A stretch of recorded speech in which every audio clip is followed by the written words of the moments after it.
चलिए, जय महाकाल। आप लोगों का आज हिस्ट्री लेक्चर 4 है। और जैसा कि हम लोग लास्ट क्लास में पढ़ चुके थे मोहम्मद बिन कासिम के बारे में, और अब जो हम लोगों का नया टॉपिक शुरू होने जा रहा है, जिसका कि नाम है, हेडिंग डाल लीजिएगा, Turkish invasion in India. Bharat में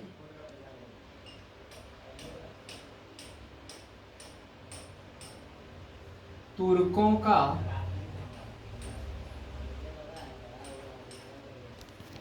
आक्रमण। चलिए जी, तो आज हम लोग पढ़ेंगे भारत में तुर्कों का आक्रमण। पहले ही हमने आपको बता दिया है, कल के ही क्लास में हमने डिस्कस किया था, जब मोहम्मद बिन कासिम के बारे में हम लोग पढ़ करके आगे बढ़ रहे थे, तो मैंने आपको बताया था कि आज की क्लास में हम लोग जानेंगे भारत में तुर्कों के आक्रमण के बारे में, जो कि 11वीं और 12वीं शताब्दी में हुआ था। इससे पहले मोहम्मद बिन कासिम 8th सेंचुरी में भारत पर आक्रमण किया था, 712 से 714 ईस्वी तक। कैसे घटना घटी थी, कैसे भारत आने का नौबत आया मोहम्मद बिन कासिम को, इन सब चीजों के बारे में हमने डिस्कस कर लिया है। तो आज से पहले ही हम लोग स्टार्ट करते हैं महमूद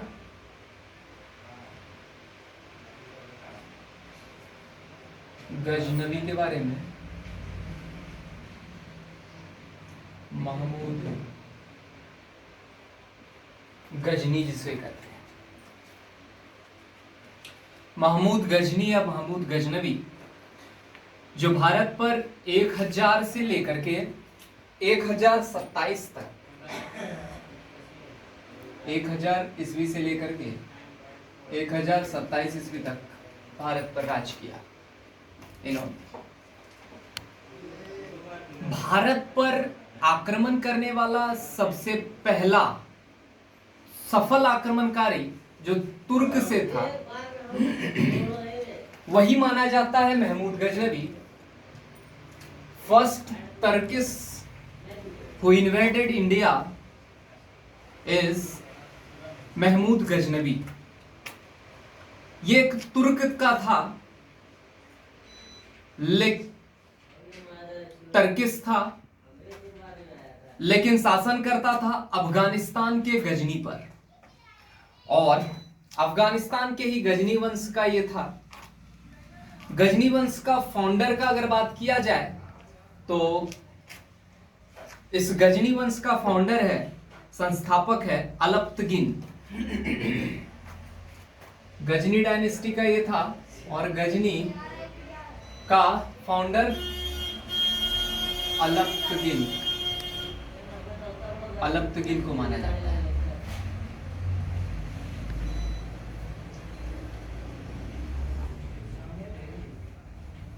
अलप्तगिन को माना जाता है। संस्थापक अफगानिस्तान का रूलर हुआ करता था, और अलप्तगिन का ही एक गुलाम हुआ करता था, जिसका कि नाम है सुबुक्तगिन। इसी का एक स्लेव हुआ करता था, गुलाम, जिसका नाम था सुबुक्तगिन।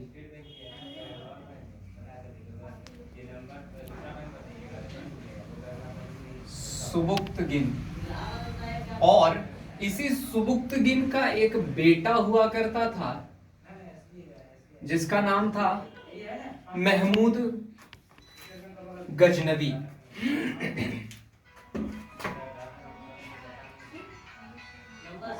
महमूद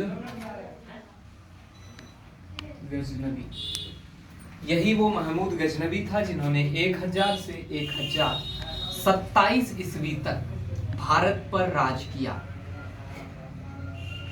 चूंकि अलप्तगीन का कोई बेटा नहीं था, इसलिए अलप्तगीन के बाद सुबुक्तगीन बना, उसका गुलाम, जो कि तुर्क का शासक बना। अगला शासक अलप्तगीन के बाद सुबुक्तगीन को बनाया गया, क्योंकि उसका कोई बेटा नहीं था, इसीलिए उसका ही एक गुलाम हुआ करता था जिसका नाम था Sabuktigin.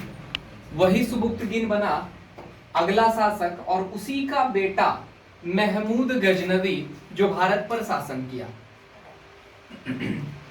First Turkish who invaded India पूछा जाएगा अगर आपके एग्जाम में कि फर्स्ट टर्किश, हमने इससे पहले पिछले क्लास में डिस्कस किया था कि पहला अरब आक्रमण किसके द्वारा किया गया था, तो उसमें आएगा आपका, पिछले जो इसमें डिस्कस किए थे हम लोग मोहम्मद बिन कासिम के बारे में, तो वो फर्स्ट अरबी था, और ये फर्स्ट टर्किश है, तुर्क आक्रमणकारी है, महमूद गजनवी। जिस समय सुबुक्तगीन भारत पर आक्रमण किया, सबसे पहले इसके पिताजी सुबुक्तगीन, इन्होंने ही भारत पर आक्रमण किया लूट के दृष्टिकोण से, लूटने के लिए।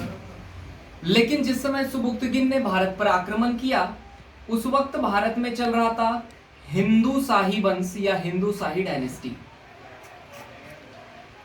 और उस वक्त हिंदुस्तान के पेशावर में हिंदू शाही डायनेस्टी में एक रूलर हुआ करता था हिंदू शाही डायनेस्टी का,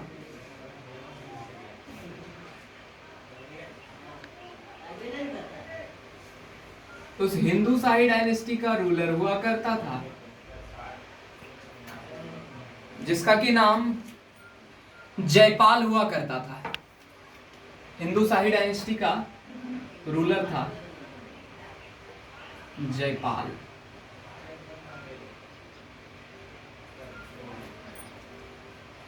जिस वक्त हिंदुस्तान के पेशावर पर आक्रमण किया सुबुक्तगीन ने, उस वक्त वहां चल रहा था जयपाल का हिंदू शाही वंश या हिंदू शाही डायनेस्टी। बार बार आक्रमण करता था सुबुक्तगीन, तो एक बार पेशावर के ही बाहर आक्रमण कर जयपाल के शासक ने उसे पराजित कर दिया, और पराजित करके इसकी हत्या कर दी। बार बार यह आक्रमण करता था, लेकिन एक बार पेशावर के ही बाहर हिंदू शाही शासक जिसका कि नाम जयपाल था,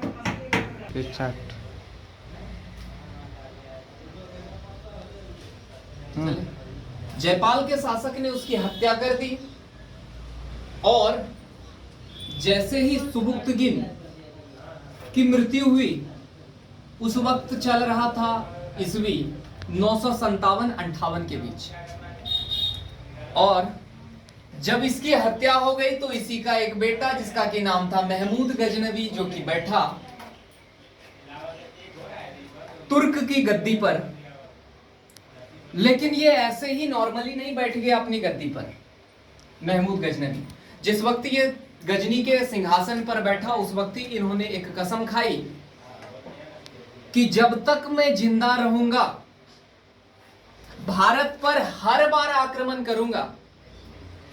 और इसीलिए इतिहासकार का मानना है कि 1000 से लेकर के 1027 के बीच में इस महमूद गजनवी ने 1000 ईस्वी से 1027 ईस्वी के बीच कुल 17 आक्रमण किए, 17 अटैक किए।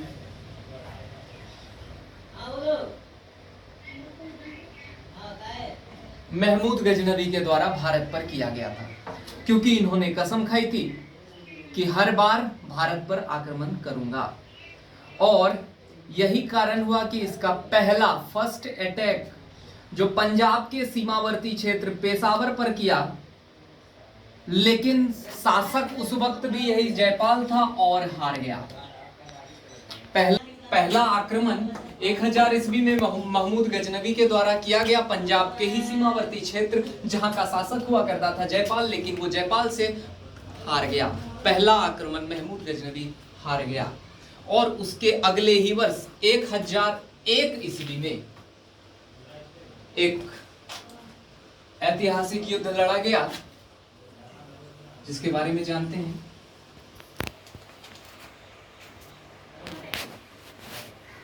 अगले ही वर्ष 1001 ईस्वी में लड़ा गया बैटल ऑफ वहिंद। बैटल ऑफ वहिंदिया वहिंद का युद्ध 1001 ईस्वी में रखा गया। नोट करते जाइएगा, एग्जाम पॉइंट ऑफ व्यू से सारा का सारा पॉइंट इंपॉर्टेंट होता है। तो पहला वहिंद का युद्ध जिसमें कि महमूद गजनवी डिफीटेड जयपाल, और इस युद्ध में लड़ा गया किसके किसके बीच? ये युद्ध लड़ा गया महमूद गजनवी और जयपाल के बीच, जिसमें महमूद गजनवी ने जयपाल को हरा दिया,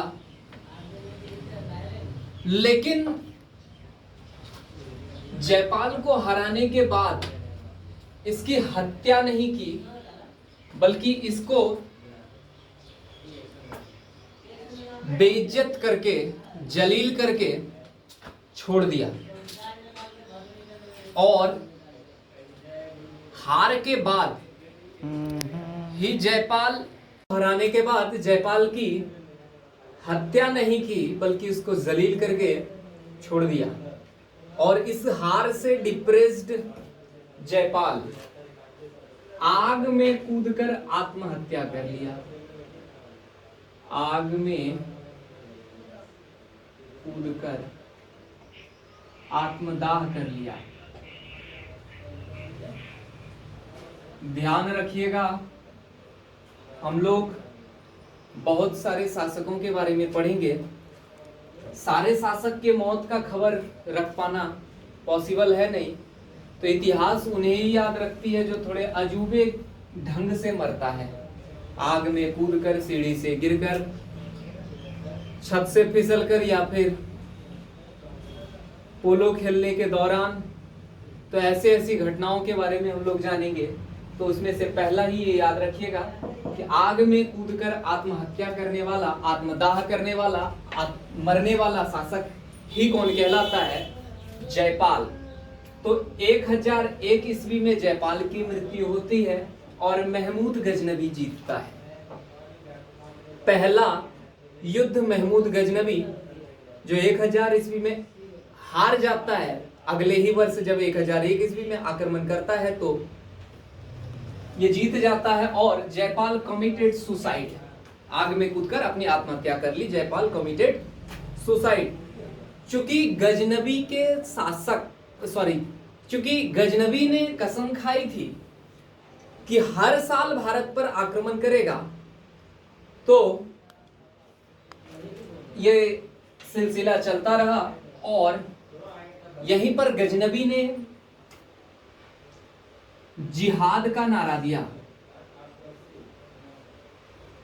जिहाद का नारा दिया। तो अगर पूछा जाएगा कि भारत में जिहाद का नारा किन्होंने दिया, तो कहिएगा गजनवी ने। इस जिहाद का मतलब होता है रूसेड। रूसेड अगर कहा जाए हिंदी में तो धर्म युद्ध। तो इन्होंने ही धर्म युद्ध यानी जिहाद का नारा दिया, रूसेड का नारा लगाया। इन्होंने भारत पर बार बार आक्रमण करने का उद्देश्य बताया इस्लाम का प्रचार और हिंदुस्तान में मूर्ति पूजन को प्रतिबंध करना, बंद करना और लूट करना, मतलब मोहम्मद गजनवी का भारत में बार बार जो आक्रमण करना था, इसका उद्देश्य ही ये था कि भारत से मूर्ति पूजा पूरी तरीके से बंद करना, जिहाद का नारा देना और यहीं पर लूट करना। इसका उद्देश्य था भारत से सोना लूटना, क्योंकि भाई हम लोग जानते हैं भारत क्या कहलाती है, सोने की चिड़िया कहलाती है। तो महमूद गजनवी का भारत पर बार बार आक्रमण करने का मुख्य उद्देश्य ही था भारत से सोना को लूटना, क्योंकि भारत क्या कहलाती है, गोल्डन स्पैरो कहलाती है। माफी चाहेंगे, गोल्डन स्पैरो कहलाती है नहीं, कहलाती थी। भारत सोने की चिड़िया कहलाती थी। अभी कुछ नस्तो नाबूद लोगों के कारण ये सोने की चिड़िया नहीं कहला पा रही है, लेकिन हम और आप अगर सभी शिक्षित हो जाएंगे तो शायद फिर से हम भारत को सोने की चिड़िया का दर्जा दिलवा सकते हैं। तो हमारे जो द फाउंडेशन का मेन उद्देश्य भी यही है कि भारत में एजुकेशन सिस्टम को एक ढंग से मजबूत करना। चलिए जी, जानते हैं मंदिरों को नष्ट करवाकर मूर्ति को खंडित करना, वो इस्लाम का प्रचार करना ही महमूद गजनवी का उद्देश्य था। और भारत में सोने की प्रचुर मात्रा पाई गई थी, भारत सोने की चिड़िया कहलाती थी, इसलिए भारत से सोने का लूट करना ही महमूद गजनवी का उद्देश्य था। और चूंकि इसका मूर्ति खंडित करना ही उद्देश्य था, इसीलिए महमूद गजनवी को इतिहासकार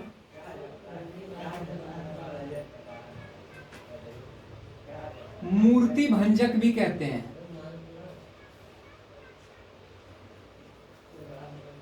मूर्ति भंजक। अगर आपसे पूछा जाएगा स्टैच्यू डिस्ट्रॉयर ऑफ इंडिया कौन कहलाता है, स्टैच्यू डिस्ट्रॉयर ऑफ इंडिया कौन कहलाता है, तो आप लिखिएगा महमूद गजनवी। तो महमूद गजनवी को ही स्टैच्यू डिस्ट्रॉयर या मूर्ति भंजक कहा जाता है। इसके बाद इन 1006 ईस्वी में he attack Nagarkot temple. He attacked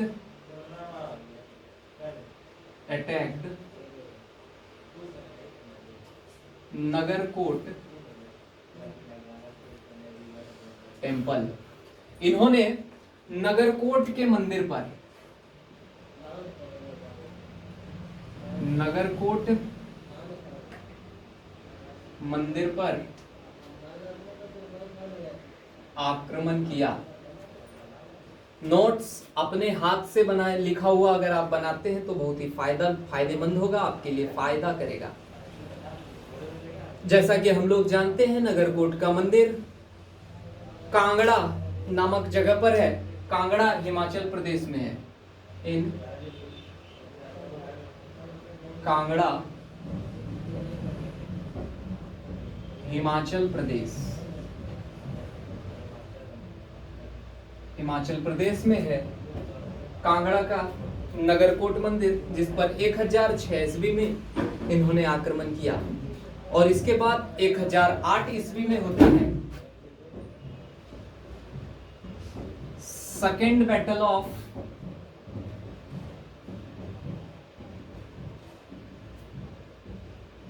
वहिंद या वहिंद का द्वितीय युद्ध। तो वहिंद का द्वितीय युद्ध 1008 ईस्वी में लड़ा गया। और इस युद्ध में महमूद गजनवी डिफीटेड आनंद पाल। और इस युद्ध में महमूद गजनवी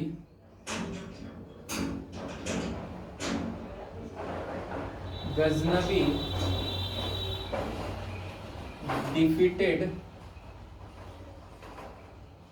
आनंदपाल। सवाल ये उठता है कि भाई ये आनंदपाल आखिर कौन थे?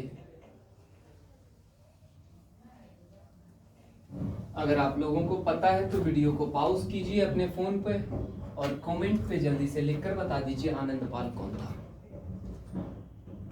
चलिए आगे बढ़ते हैं। आनंदपाल ये था जयपाल का ही बेटा।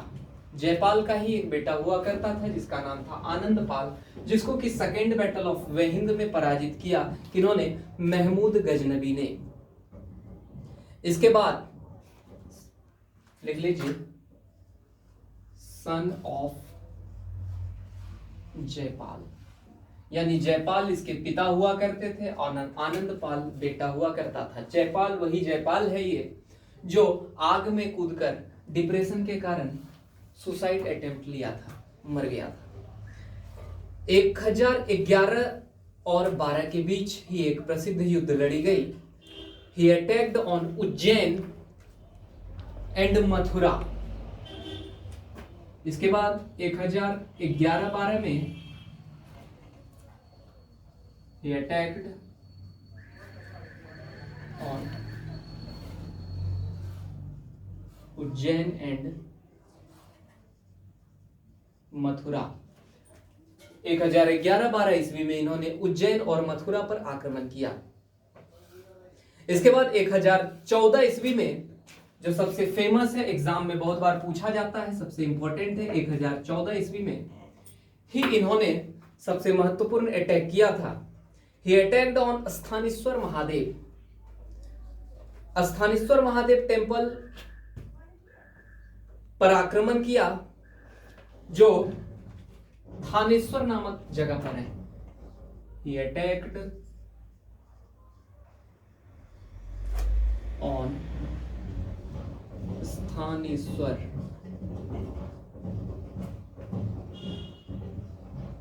महादेव टेम्पल। स्थानेश्वर महादेव टेम्पल पर आक्रमण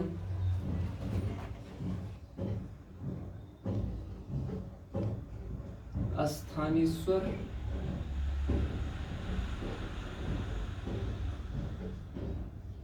महादेव मंदिर पर आक्रमण। स्थानेश्वर महादेव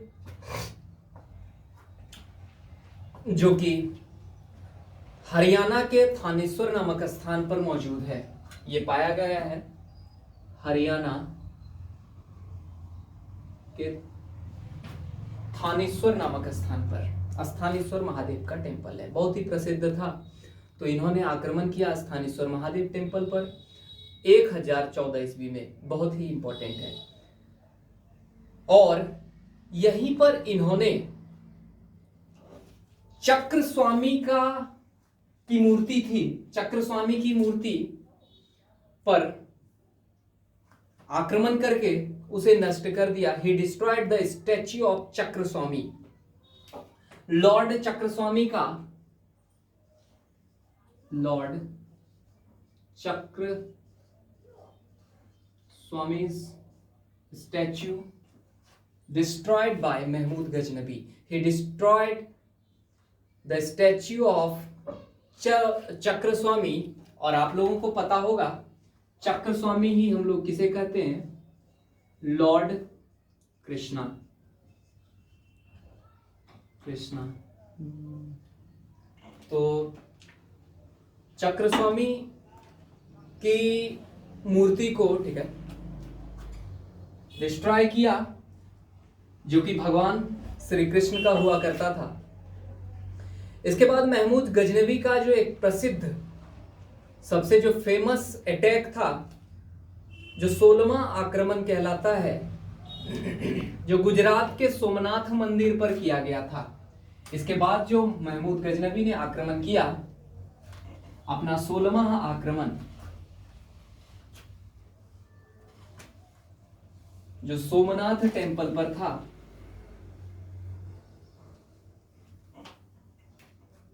सोमनाथ मंदिर पर था,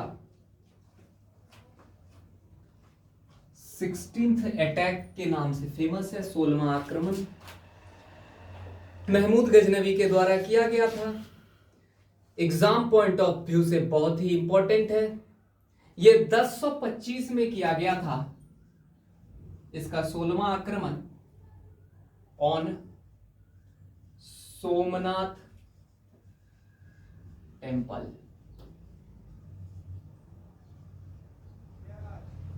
सोमनाथ मंदिर। भाई हम सभी जानते हैं 12 ज्योतिर्लिंगों में सबसे प्रसिद्ध एक ज्योतिर्लिंग है सोमनाथ। तो सोमनाथ मंदिर पर आक्रमण इन्होंने 1025 में किया था।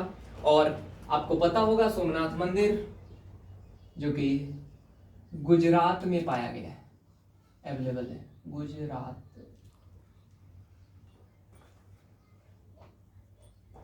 तो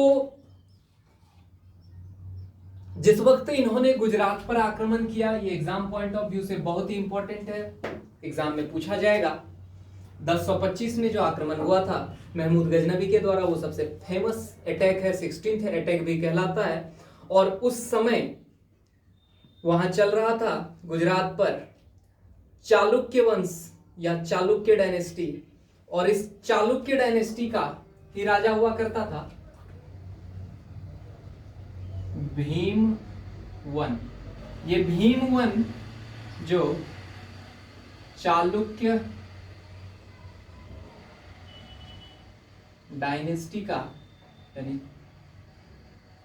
चालुक्य वंश का शासक हुआ करता था भीम प्रथम के नाम से। चालुक्य वंश या फिर इसे ही हम लोग सोलंकी वंश कहते हैं, इसी को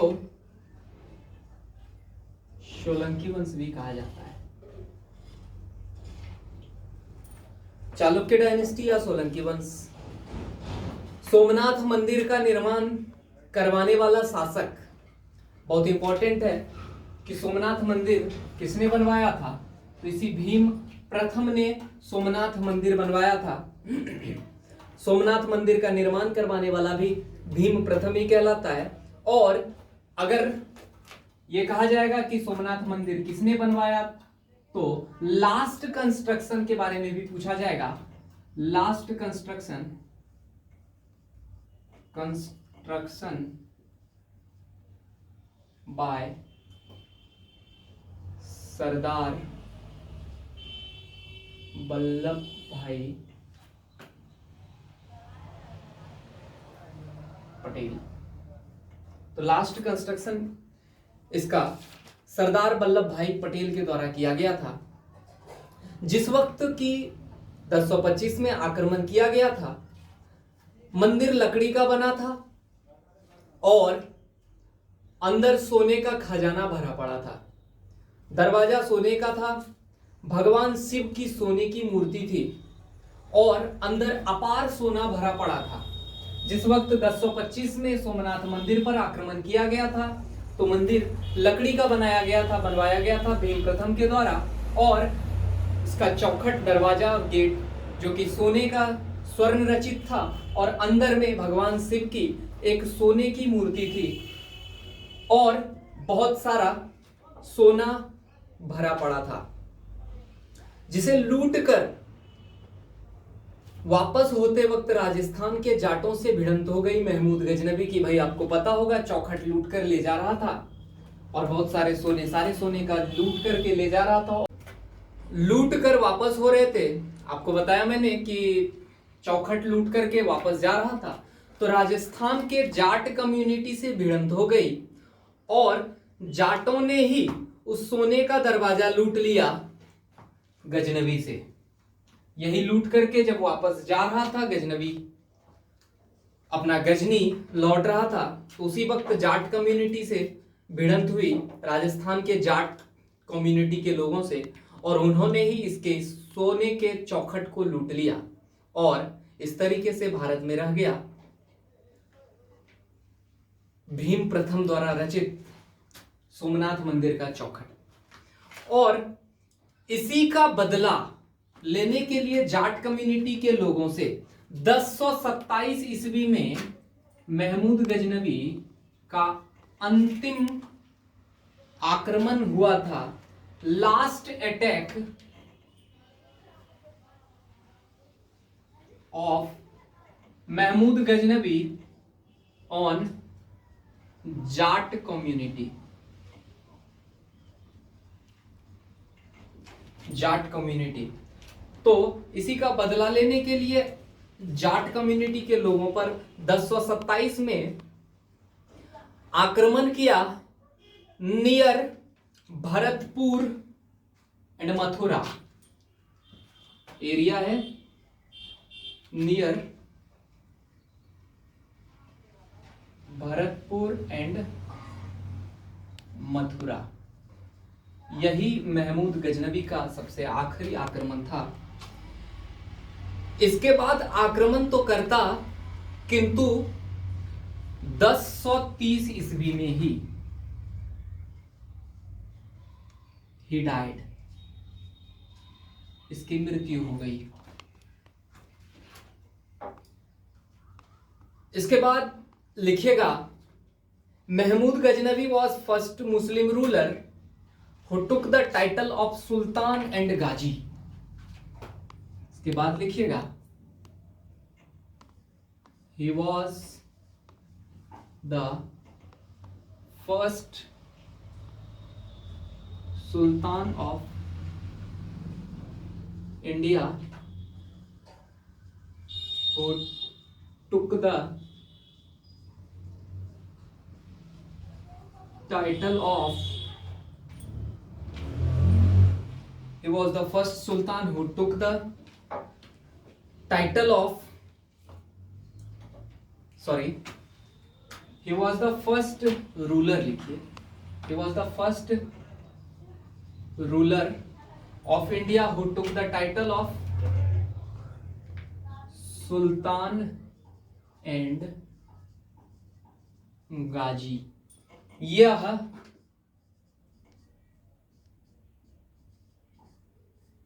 गाजी व सुल्तान की उपाधि धारण करने वाला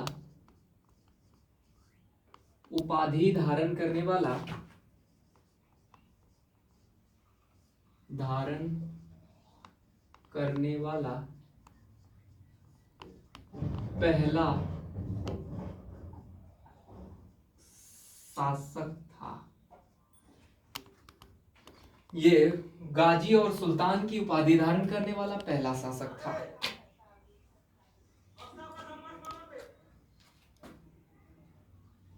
famous writers of Mahmud Ghaznavi, Mahmud Ghaznavi के शासनकाल के कुछ प्रसिद्ध राइटर्स के बारे में, जिसके बारे में एग्जाम में पूछा जाता है। याद रखिएगा, हम लोग पढ़ रहे हैं मेडाइवल इंडिया, जिसमें टर्किश इन्वीजन के बारे में हम लोग डिस्कस कर रहे हैं, और मैं यहां पर आपको उन सारी घटनाओं के बारे में ही सिर्फ जिक्र करवाऊंगा जो एग्जाम पॉइंट ऑफ व्यू से बहुत ही इंपॉर्टेंट होगा। इधर उधर की और कोई भी जानकारियां आपको नहीं दी जाएंगी। हाँ, अगर कोई डाउट होता है तो आप कमेंट करके पूछ सकते हो। चलिए, तो अबाउट द लिखिए जी title, about the famous writers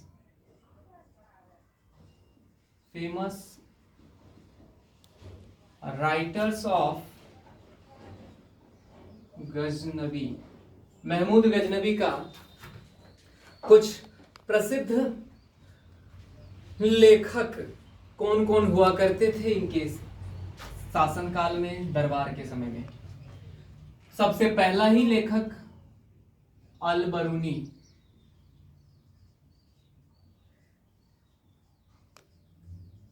Al बरूनी exam में अगर पूछा जाएगा तो इसके बारे में भी पूछा जाएगा। अल बरूनी 1014 में गजनवी के साथ भारत आया था।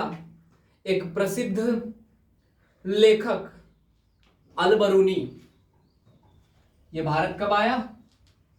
1014 में भारत आया अल बरूनी। इसका कुछ फेमस बुक है जो इसके द्वारा लिखा गया है। फेमस बुक किताब उल हिंद के नाम से, किताब उल हिंद, या इसी को तहकीके हिंद भी कहते हैं। तहकीक ए हिंद भी कहा जाता है। देखिएगा, किताब उल हिंद, किताब उल हिंद या तहकीके हिंद के नाम से जाना जाता है। इसका एक प्रसिद्ध बुक है। इसके बाद दूसरा पॉइंट लिखिएगा, इसका फेमस कोर्ट राइटर कौन था? कोर्ट राइटर,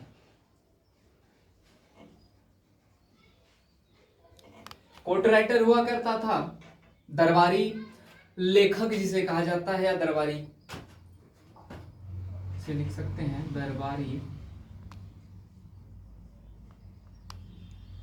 लेखक। दरबारी लेखक हुआ करता था फिरदौसी।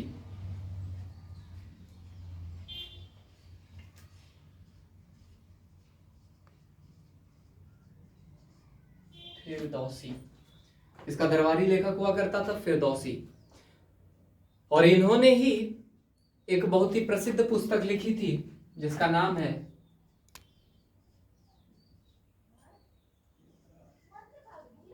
शाहनामा।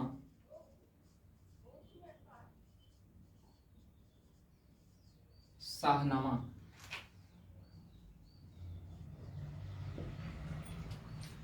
तो अलबरूनी के द्वारा लिखा गया था किताब उल हिंद या तहकीके हिंद। और इसका जो कोर्ट राइटर था फिरदौसी, जिसके द्वारा लिखा गया था शाहनामा। तीसरा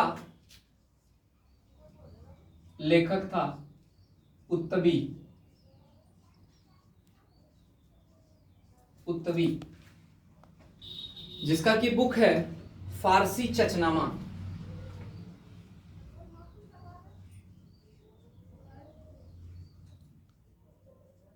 फारसी चचनामा या पर्सियन चचनामा के नाम से। तो उत्तबी के द्वारा लिखा गया था फारसी चचनामा या फिर पर्सियन चचनामा। इसके बाद चौथा जो इसी का कोर्ट राइटर कवि हुआ करता था, सॉरी लेखक हुआ करता था, जिसका नाम था बैहाकी, जिन्होंने इसके ही पिता की बायोग्राफी लिखी थी। चौथा जो राइटर था बैहाकी,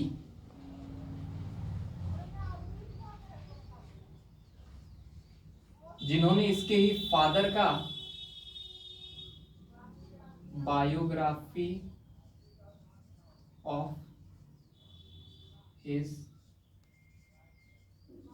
फादर, इसके ही पिता का बायोग्राफी लिखा था, जिसका नाम सुबुक्तगिन था। हम सभी जानते हैं, अभी थोड़ी देर पहले ही मैंने पढ़ाया था कि महमूद गजनवी के पिता का नाम सुबुक्तगिन था।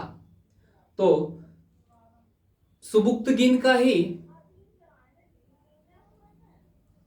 बायोग्राफी लिखने वाला जो था वो था बैहाकी।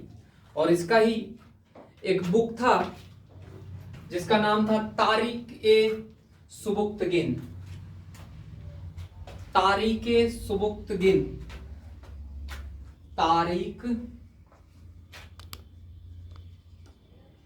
तारीख ए सुबुक्तगिन।